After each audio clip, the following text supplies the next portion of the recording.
ये दोनों को क्या करेंगे, इसके बट्टे में कर देंगे, क्योंकि ये समीकरण है और समीकरण में अंश वाला इसके इस साइड आएगा तो हर में चला जाएगा और जो हर में रहेगा वो अंश में चला जाएगा। तो चलिए तो इसको हम p बराबर लिखते हैं। तो आई ये हर में है, राइट साइड है, तो इसको लेफ्ट साइड ले जाना है, तो नीचे में है तो ऊपर चला जाएगा, तो मतलब गुना में आ जाएगा, इसके गुना में आ जाएगा।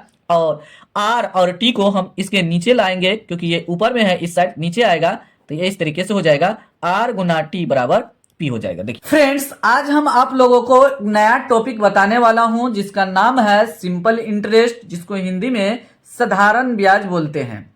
आपको बेसिक लेवल से बताने वाले हैं ताकि आपको किसी भी प्रकार का कोई प्रॉब्लम ना हो साधारण ब्याज क्वेश्चन सोल्व करने में, और फॉर्मूला भी आपको ट्रिक के द्वारा बताया जाएगा। इसीलिए आप इस वीडियो में बने रहिए और वीडियो को लास्ट तक जरूर देखिए बिना स्किप किए हुए। चलिए तो आज का वीडियो हम शुरू करते हैं। चलिए यहाँ पे लिखते हैं साधारण ब्याज को ब्याज भी बोलते हैं, ये आपको ध्यान में रखना होगा। यहाँ पे साधारण ब्याज बोले या ब्याज बोले बात एक ही है, तो हम ब्याज लिख लेते हैं या साधारण ब्याज ही लिख लेते हैं। चलिए यहाँ पे लिखते हैं साधारण ब्याज, साधारण ब्याज यहाँ पे लिख दिए। उसको इंग्लिश में बोलते हैं simple, SIMPLE simple, INTEREST interest. तो शॉर्टकट में जो हम फार्मूला इंग्लिश वाला यूज करेंगे, या तो SI लिखेंगे नहीं तो I लिख देंगे तब भी चलेगा, नहीं तो SI लिख देंगे। तो ज्यादातर हम I सिर्फ यूज करेंगे, सिंपल इंटरेस्ट का I ही लिख देंगे तो हो जाएगा। चलिए ये आपको समझ में आ गया, SI या I यहाँ पे लिख देते हैं। चलिए I यूज करेंगे।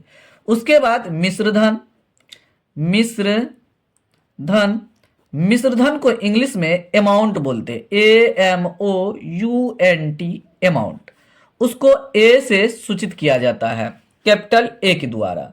ये आपको समझ में आ गया होगा किस तरीके से हम लिख रहे हैं। इसका पहला लेटर हम यूज कर रहे हैं, तो सिंपल का S, इंटरेस्ट का पहला लेटर I। तो सिंपल इंटरेस्ट को हम सिर्फ इंटरेस्ट या ब्याज भी हम बोलते हैं, जिसको हम I हम लिखेंगे आगे फॉर्मूला में, ये ध्यान रखना है। उसके बाद मूलधन, मूलधन, मूलधन को प्रिंसिपल कहते हैं, PRINCIPAL प्रिंसिपल। इसका पहला लेटर P है तो P हो जाएगा। अब उसके बाद ब्याज तो यहाँ पे लिख दिए हैं। उसके बाद आगे है दर, दर को रेट बोलते हैं, RATE रेट। तो रेट को हम R से इंडिकेट करेंगे, कैपिटल R या स्मॉल r दोनों में से कोई एक आप लिख सकते हैं। समय, उसके बाद होगा समय, समय को हम इंग्लिश में TIME टाइम बोलते हैं, उसको हम T से इंडिकेट करेंगे, बड़ा T या छोटा T आप लिख सकते हैं। और समय जो होगा ध्यान देना है, जब लॉन्ग लॉन्ग हम क्वेश्चन बनाएंगे तो समय 3 रूप में रह सकता है। पहला रूप रहेगा समय वर्ष में रहेगा, ये ध्यान देना है, ज्यादातर वर्ष में रहेगा। दूसरा महीना में रह सकता है, महीना। तीसरा होगा दिन में, दिन में आपको क्वेश्चन में दिया हुआ रहेगा, कभी वर्ष देगा, कभी महीना देगा, कभी दिन देगा। तो सबसे ज्यादा आपको वर्ष मिलेगा क्वेश्चन में, और उससे कम महीना, उससे कम दिन मिलेगा। जब भी हमको महीना और दिन दिया रहेगा क्वेश्चन में, तो उसको हम वर्ष बनाएंगे। तो महीना 12 महीना का एक साल होता है, तो इसमें 12 से भागा दे देंगे, महीना जो अंक दिया हुआ रहेगा तो वो साल में कन्वर्ट हो जाएगा। और दिन 365 दिन का एक साल होता है, लीप ईयर को छोड़ करके, तो लीप ईयर लिखा हुआ रहेगा क्वेश्चन में ही। तो दिन दिया हुआ रहेगा तो उसको हम 365 से भागा दे देंगे, तो ये वर्ष में कन्वर्ट हो जाएगा। ये आपको समझ में आ गया होगा। चलिए तो अब फॉर्मूला आपको लिख करके बताते हैं। कब फॉर्मूला लेना है, A रहेगा और P रहेगा, I रहेगा, इसका रिलेशन का फॉर्मूला क्या होगा ये लिख करके आपको बता रहे हैं। चलिए ध्यान से देखिए। चलिए ये तीनों का रिलेशन का हम फॉर्मूला लिख के बताते हैं। तो ये अमाउंट मतलब मिश्रधन है, तो मिश्रधन जो होता है मूलधन और ब्याज को योग होता है, दोनों को जोड़ देंगे तो मिश्रधन आ जाएगा। तो यहाँ पे हो जाएगा मिश्रधन मतलब A बराबर मूलधन जोड़ ब्याज इंटरेस्ट, तो A बराबर P प्लस I हो जाएगा। देखिए अब आगे जो फॉर्मूला हमको निकालना है तो रटना नहीं है, याद नहीं करना है। देखिए अगर आपको समीकरण आता है तो आप आसानी से फॉर्मूला आगे लिख सकते हैं। चलिए तो समीकरण जानते हैं, तो बराबर कि ये इस साइड है तो ये इस साइड आएगा, क्या हो जाएगा, माइनस हो जाएगा। तो ये पहला फॉर्मूला हो गया। दूसरा मतलब मिश्रधन में से मूलधन को घटा देंगे, इस साइड आएगा तो ये घट जाएगा, बराबर आई लिख देंगे। तो ये हो गया आई मतलब हुआ इंटरेस्ट, ब्याज, ब्याज बराबर मिश्रधन माइनस मूलधन। तो यहाँ पे आपको ऊपर में लिख करके बता दिए हैं कि अमाउंट मतलब अमाउंट मिश्रधन को कहते हैं, प्रिंसिपल पी को कहते हैं और इंटरेस्ट आई को कहते हैं। ये आपको पहले लिख चुके हैं। चलिए आगे हम क्या करते हैं, हमको अब प्रिंसिपल निकालना है। इसी फॉर्मूला लेकर के अगला फॉर्मूला हम ले लेते हैं। तो आई को इस बार इस साइड कर देंगे, तो आई प्लस में है, इस साइड आएगा तो माइनस हो जाएगा। तो ये हो जाएगा ए माइनस आई बराबर पी हो जाएगा। पी मतलब मूलधन बराबर मिश्रधन माइनस ब्याज हो जाएगा। तो ये आपको समझ में आ गया होगा। ये एक ये फॉर्मूला और एक ये फॉर्मूला नया बन चुका है। दो फॉर्मूला हम एक फॉर्मूला से दो फॉर्मूला नया बनाए हैं। अब आगे हम देखते हैं, जब हमारे पास समय और दर दिया हुआ रहेगा और मूलधन ब्याज, इसके रिलेशन का फॉर्मूला क्या होगा ये आपको बता रहे हैं।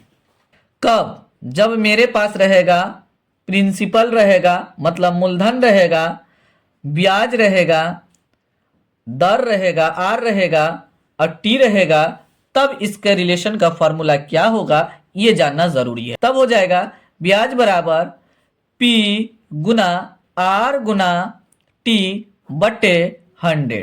मतलब हिंदी में ये हुआ ब्याज बराबर मूलधन गुना समय गुना दर बटे 100। यहाँ दर को हम इधर समय को उधर लिख दिए हैं, इससे कोई इशू नहीं है, गुना में आप लिख सकते हैं। चलिए अब आगे हमको ऐसा भी होगा कि इसमें हमको मूलधन कहेगा निकालने के लिए, जहां पे अभी ब्याज बराबर निकाले हैं तो मूलधन कहेगा निकालने के लिए, तो ये दोनों को क्या करेंगे, इसके बट्टे में कर देंगे, क्योंकि ये समीकरण है और समीकरण में अंश वाला इसके इस साइड आएगा तो हर में चला जाएगा और जो हर में रहेगा वो अंश में चला जाएगा। तो चलिए तो इसको हम पी बराबर लिखते हैं। तो आई ये हर में है, राइट साइड है, तो इसको लेफ्ट साइड ले जाना है, तो नीचे में है तो ऊपर चला जाएगा, तो मतलब गुना में आ जाएगा, इसके गुना में आ जाएगा। और आर और टी को हम इसके नीचे लाएंगे क्योंकि ये ऊपर में है, इस साइड नीचे आएगा, तो ये इस तरीके से हो जाएगा आर गुना टी बराबर पी हो जाएगा। देखिए समीकरण जानते हैं तो आप आसानी से फॉर्मूला को लिख सकते हैं। देखिए कितना आसानी से हम लिख चुके हैं, आप भी इतना आसानी से लिख सकते हैं। तो यहाँ पे इंटरेस्ट मतलब ब्याज बराबर यहाँ पे निकाले, यहाँ पे मूलधन बराबर निकाल चुके हैं। नहीं तो यही फॉर्मूला लगा करके आप मूलधन भी निकाल सकते हैं। इंटरेस्ट अगर दिया हुआ रहेगा तो यहाँ रख देंगे और दर समय दिया हुआ रहेगा तो यहाँ रख देंगे, उसके बाद समीकरण का रूप लेगा, कैलकुलेशन कर देंगे, तब आपको इतना करने की कोई आवश्यकता नहीं है।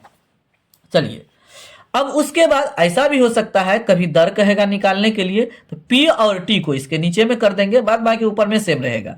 तो I गुना 100 बटे, इस समय क्या करेंगे, हमको R निकालना है तो P गुना T कर देंगे नीचे में, P गुना T बराबर यहाँ पे R हो जाएगा। देखिए एक नया फॉर्मूला यहाँ बन गया, एक नया यहाँ बन गया।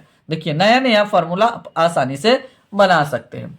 चलिए अब उसके बाद ऐसा भी हो सकता है कभी टाइम कह देगा निकालने के लिए, तो आई गुना 100 बटे पी गुना आर बराबर टी हो जाएगा। तो इस तरीके से हम ये नया नया फॉर्मूला बनाएंगे। अगर समीकरण जानते हैं तो आप आसानी से इसको नया नया फॉर्मूला बना सकते हैं। तो ये तो हुआ फॉर्मूला। अब चलिए तो इस पे हम क्वेश्चन ले करके आपको बताते हैं। पहले ऊपर में जो मिश्रधन और मूलधन ब्याज था, इससे जो हम फार्मूला लिखे थे, ये जो फार्मूला है यहाँ पे, ये जो फार्मूला लिखे थे, तो इससे हम क्या करेंगे, क्वेश्चन को पहले सॉल्यूशन कर लेते हैं। फ्रेंड्स पीछे जो अभी मिश्रधन मूलधन और ब्याज से रिलेशन का जो फार्मूला बताए हैं, उसी पे आधारित हम कुछ क्वेश्चन लिए हैं, उसको सॉल्यूशन करके आपको बता रहे हैं। यहाँ पे पहला नंबर क्वेश्चन लिखा हुआ है, मूलधन बराबर 500 तथा ब्याज बराबर 40 रुपीज है, तो मिश्रधन ज्ञात करें। इसको हम इंग्लिश में लिख देते हैं। मूलधन को प्रिंसिपल था मतलब P बराबर लिख रहे थे, तो P बराबर 500 और उसके बाद ब्याज दिया है 40 रुपया, ब्याज को I लिखे थे, तो I बराबर हो गया 40 रुपया। अब उसके बाद हमको मिश्रधन निकालना था। अमाउंट बराबर पहले फॉर्मूला लिखे थे, तो अमाउंट A बराबर लिखे थे P प्लस I, ये लिखे थे फॉर्मूला में। अमाउंट बराबर मिश्रधन बराबर मूलधन जोड़ ब्याज। अब यहाँ पे देखिए मूलधन क्या है, 500 है, तो 500 लिख देंगे इसके जगह पे, और प्लस है तो प्लस लिखेंगे। इंटरेस्ट यहाँ आई है यहाँ पे लिखा हुआ, तो आई बराबर यहाँ पे 40 दिया है, तो 40 यहाँ पे लिख देंगे। अब दोनों को सिंपल सा जोड़ है तो जोड़ देंगे। यहाँ पे रुपया छूट गया तो यहाँ पे आप रुपया लिख दीजिए, क्योंकि क्वेश्चन में रुपया लिखा हुआ था। इन दोनों को जोड़ देंगे तो 540 हो जाएगा, और दोनों को जोड़ने पर अमाउंट रुपया में होता है, तो इसको हम रुपया लिख देंगे। हो गया। देखिए कितना आसानी से सॉल्यूशन हो चुका है। दूसरा नंबर क्वेश्चन यहाँ पे आपको दिख रहा है, इसमें देखिए दूसरा टाइप से दिया हुआ है। इसमें दूसरा कुछ कर रहा होगा निकालने के लिए। देखिए इसमें मिश्र धन दे दिया है और ब्याज दे दिया है, तो मूलधन कर रहा निकालने के लिए। मिश्र धन का मतलब हुआ अमाउंट बराबर दिया हुआ है 230 रुपया, तो यहाँ पे लिख देंगे 230 रुपया। उसके बाद ब्याज दिया है, ब्याज मतलब आई बराबर दिया हुआ है 30 रुपया सिर्फ दिया हुआ है, तो 30 रुपया यहाँ पे लिख देंगे। अब उसके बाद कह रहा है मूलधन निकालने के लिए, मूलधन मतलब पी प्रिंसिपल, तो मूलधन बराबर हो जाएगा मिश्र धन में से ब्याज को घटा देंगे, मतलब अमाउंट में से इंटरेस्ट को घटा देंगे। तो अमाउंट है में जितना रहेगा उसमें से इंटरेस्ट को हम घटा देंगे। तो मेरा फार्मूला बनेगा P बराबर A माइनस आई, मूलधन बराबर मिश्र धन माइनस ब्याज हो जाएगा।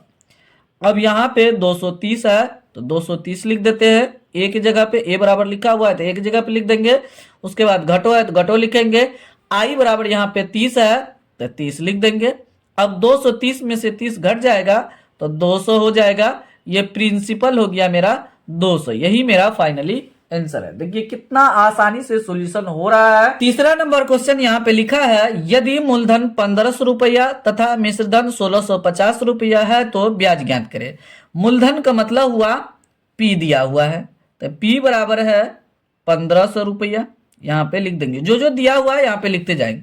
मिश्रधन का मतलब हुआ अमाउंट A दिया है 1650 रुपया, तो कह रहा ब्याज निकालने के लिए, ब्याज का मतलब हुआ आई बराबर कह रहा निकालने के लिए।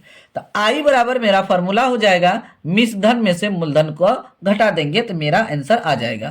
तो ए माइनस मिश्र ब्याज बराबर मिश्र धन माइनस मूलधन, तो मिश्र धन ए और मूलधन पी घट गया।